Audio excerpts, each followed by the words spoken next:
Hey, what's up guys? This is Anthony from Anthony's Customs, and for this review we are looking at the NECA AvP Masked Scar Predator. And I told you guys that the Ancient Warrior was one of my favorites, almost at the very top. Well, this is the one that beat him out. This is my favorite one of the bunch. It's such a fantastic figure, and it's pretty obvious why it's hard to find. It's just really good. It's one of the coolest looking Predators, and obviously that's a subjective thing, but objectively it's just as good as any of them and has some really cool accessories, so objectively it's pretty awesome too. Now, even though technically you could end the review there, you might want to see some of the details, so let's go ahead and get him off the stand and take a closer look. This guy stands just about 8 3/4 inches tall, which makes him just about right around 22.5 centimeters, so definitely has some size. And it's worth noting these guys come in right around the same price as Marvel Legends. Now, I know a lot of you collect Marvel Legends, I do too. This guy, same price point, I don't think there's any comparison. It's just a fantastic figure. Look at everything you get, and that's not even all of it. There are some accessories that I don't have on him right now. So let's go ahead and talk about accessories before we get into the details. First of which are the 2 claws, which, yeah, I mean, technically, you don't have to have them on there, so they count as accessories, but I would leave them on, so you can count those either way, but they are included. We do have the backpack and the blaster, which is a nice feature. It has the sliding mechanism and a couple of hinges. Again, you don't have to have that on there, but it's probably going to be a permanent accessory. We do have an alternate hand, so we have a fist hand, an open hand, and a gripping hand. So the gripping hand can be used for a couple of the accessories. We have the one sword, which has like the 2 blades. I guess it's technically a sword, but it's nicely detailed. We do have one of the collapsed spears, which can either be in his hand or on the clip on his back. And we have the Shuriken, which is a very nice little accessory. So that's pretty cool. And it's worth noting on these guys, all of the hands across the series are interchangeable, so I'm not sure when it officially started. It might have been with this line, but I do believe all of the current ones are also interchangeable because they're all the same color and they're all just a ball peg.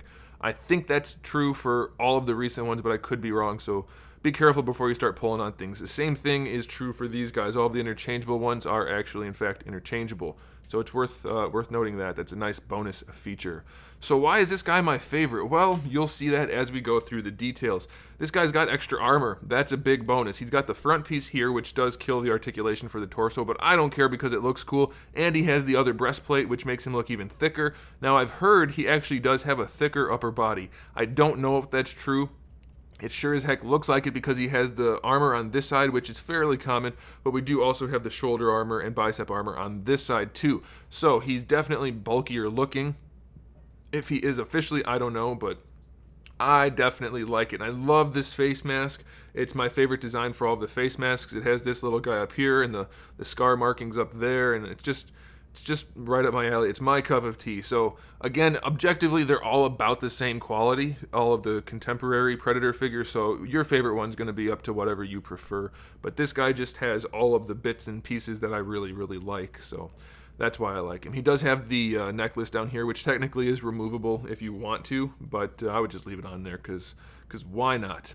So let's talk articulation. We have a ball peg for the head, which this guy does seem to be a little bit stiffer than others. I don't know if it's just because he has a little more bulk to him or what. It shouldn't really affect the head, but you can still move it around. It's worth noting that this can get in the way of the dreads. The dreads are all flexible and individually sculpted and painted, but they can cause a little bit of an issue. These snap on nicely, it's just they can get pushed off. So be aware of that. If you want to, you could even glue them on and then just hope the dreads move around as you need them to. But technically the head has all the posability you would need, and that's fine. It looks up and down, full side to side, ball peg rotation, everything you need, that's good. Shoulders, ball hinges with the shoulder peg connected to the torso, so again, that's not my favorite setup. They do kind of fling out there, but they're not terrible, not as bad as some other figures we've seen. But you do have the full ball hinge on either side, so you can move the arms nicely. It's very stiff on this guy. I can't get the arm out any higher than that. So I'm not sure.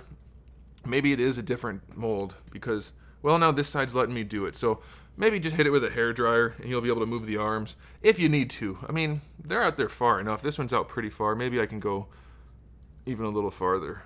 Yeah, a little bit. So just be careful with that. They can technically do it. Just be aware it's going to take some force and maybe a little hairdryer action. You have your full bicep swivel and double jointed elbow, so that's all good. This thing rotates here, and of course we have the little flip up screen on there, so that's nice. And like I said, all of the wrists are on ball pegs, so they move around nicely. Now we do have a couple of ball pegs throughout the torso, here at the waist and at the diaphragm, but as I said, it's pretty much a non-issue with all of that armor connected across. It pretty much limits the articulation down to next to nothing, which it's a sacrifice, but I'm willing to make it because it looks so darn good otherwise. For the hips, we have our T-jointed hips, so they can come all the way forward. These guys flex well enough that it's not going to be a problem, so I wouldn't really worry about that. They go all the way out to the side, and as you can see, these guys just slide down, so there's no issues there. We have our thigh swivel, which works just fine. His legs, not as loose as some of the other ones, but I think it's just mold variance. So be aware, the legs could be loose a little bit going forward and back. It's something you have to sacrifice for these guys. At this point, I'm thinking NECA is going to work it out because they tend to fix those kind of issues. We do have a double jointed knee, which works really nicely. You get really great range out of that. So that's good. And technically, it'll rotate up here. You don't need that. I can't think of, I literally have no idea when you would use that joint. But you could if you needed to. And then we have our ball peg for the ankle, which, you know, it's not the best. He's got decent range for being a little bit more heavily armored, but mostly the ankle is the same, so it's fine. It's not the best at all, but it's fine. So all of those things together make him my favorite and a fantastic figure, but you do have to be aware of a few issues like those shoulders or the torso or the potentially loose hips. Otherwise, he's really, really great, and I love him, and I think you guys will too. So there it is. There's the Masked Scar Predator, my favorite, one of the harder ones to come by, so good luck tracking it down if you want to, but I do fully recommend it. Thanks for watching, guys. Make sure you subscribe to the channel. I have new videos up every single day. We talk about action figures, movies, TV shows, video games. We live stream 3 times a week. Lots of fun stuff, so make sure you turn on those notifications. Click that bell, turn on notifications so YouTube tells you when I have new videos out. And in the meantime, keep collecting.